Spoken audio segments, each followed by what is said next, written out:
Hello everyone, welcome back to my channel అండి. ఈరోజు నేను మంచి రెసిపీతో వచ్చాను. అదేంటంటే బీన్స్ అండ్ పొటాటో కర్రీ అనమాట. ఇందులో స్పెషల్ ఏంటంటే ఇంకా మీల్ మేకర్ కూడా అండి.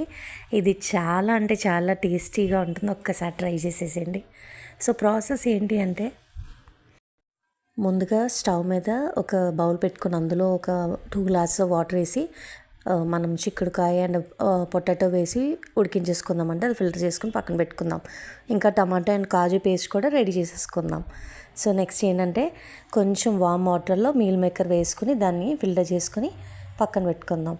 సో ఇదండి ప్రాసెస్. ఇప్పుడు కడాయి తీసుకుని అందులో ఆనియన్స్, పచ్చిమిరపకాయలు, కరివేపాకు, ఇంకా అలాగే కొంచెం పోపు దినుసులు వేసుకొని ఫ్రై చేసేసుకుందాం.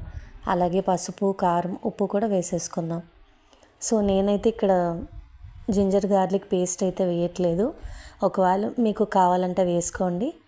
సో ఇదండి ప్రాసెస్. ఇలా అయితే చేసేసుకోండి. ఇప్పుడైతే టమాటా పేస్ట్ ఉంది కదండి, టమాటా అండ్ క్యాష్యూ పేస్ట్ అయితే వేసుకున్నాను. సో ఈ ప్రాసెస్లో మీరు చేసుకోండి. టేస్ట్ అయితే మామూలుగా ఉండదు. ఈ కర్రీ అయితే మనకి రోటీస్ కానీ, నాన్స్ కానీ, బిర్యానీ కానీ, ప్లెయిన్ రైస్ కానీ చాలా బాగుంటుంది.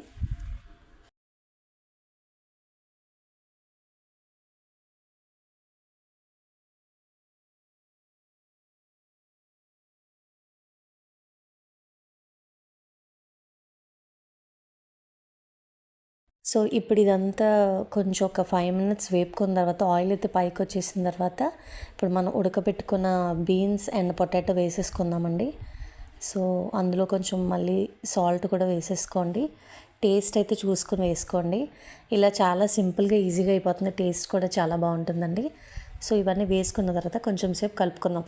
ఆల్రెడీ ఉడకబెట్టేసాం కాబట్టి సో ఆల్మోస్ట్ కుక్ అవుతుంది. సో దీని తర్వాత కొంచెం వాటర్ వేసుకుందాం. అలాగే మీల్ మేకర్ కూడా స్క్వీజ్ చేసి పక్కన పెట్టుకున్నాం కదండి, అది కూడా యాడ్ చేసుకుందాం.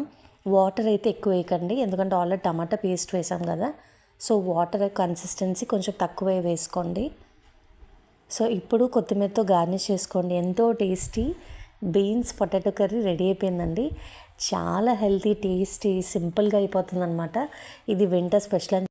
మనకి గ్రేవీ కన్సిస్టెన్సీ ఎక్కువ రావాలి అనుకుంటే ఈ మెథడ్లో అయితే డెఫినెట్గా అయితే ట్రై చేసేసేయండి. మేమైతే ఈ రెసిపీని మామూలుగా తినలేదు. ఇంకా అలా లైక్ టేస్ట్ ఎలా ఉందంటే ఆసమ్ అనమాట.